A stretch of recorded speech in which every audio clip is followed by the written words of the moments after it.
ମୁଁ ଶ୍ରୀ କବୀନ୍ଦ୍ର ଶେଖର ଫକୀର ରଞ୍ଜନ ଦାସ ଏ ବାଲାଜୀ ବାସନ୍ତୀ ଟ୍ରଷ୍ଟ ଜରାଶ୍ରମର ଆସିଷ୍ଟାଣ୍ଟ ସେକ୍ରେଟାରୀ।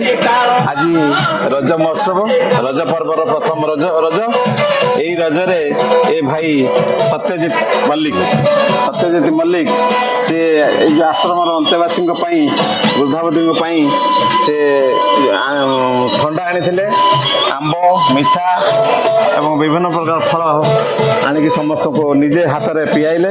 ଥଣ୍ଡା ନିଜ ହାତରେ ସମସ୍ତଙ୍କୁ ପିଆଇଲେ ଏବଂ ସିଏ ଏଠି ଆଶ୍ରମରେ ଖାଇବା ପିଇବାର ଟିକେ ଅସୁବିଧା, ମାନେ ବସିକି ଖାଇବା ପାଇଁ ସେମିତି କିଛି ସୁବିଧାଜନକ ଘର ନାହିଁ।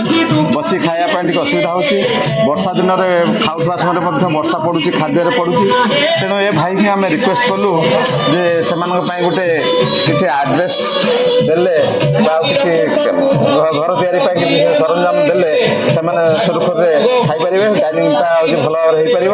ତେଣୁ ତାଙ୍କୁ ରିକ୍ୱେଷ୍ଟ କରାଯାଉଛି ସେ ଏଇ ବର୍ଷା ଦିନ ପୂର୍ବରୁ ଯେମିତି ହେଉଛି ଏଇ ଯେଉଁ ଆଡ଼ଜଷ୍ଟ ବା କାଠ ବା ଅନ୍ୟାନ୍ୟ ସାମଗ୍ରୀ ଦେଲେ ଆମେ ବହୁତ ଖୁସି ହେବୁ ଏବଂ ଅନ୍ତେବାସୀ ଯେଉଁ ବୃଦ୍ଧାବୃଦ୍ଧି ମାନେ ଏଇ ସତ୍ୟଜିତଙ୍କ ଉପରେ ଆଶୀର୍ବାଦ କରିବେ। ସେ ତାଙ୍କର ଉତ୍ତରୋତ୍ତର ଉନ୍ନତି ହେବ, ବହୁତ ଆଗକୁ ଯିବେ।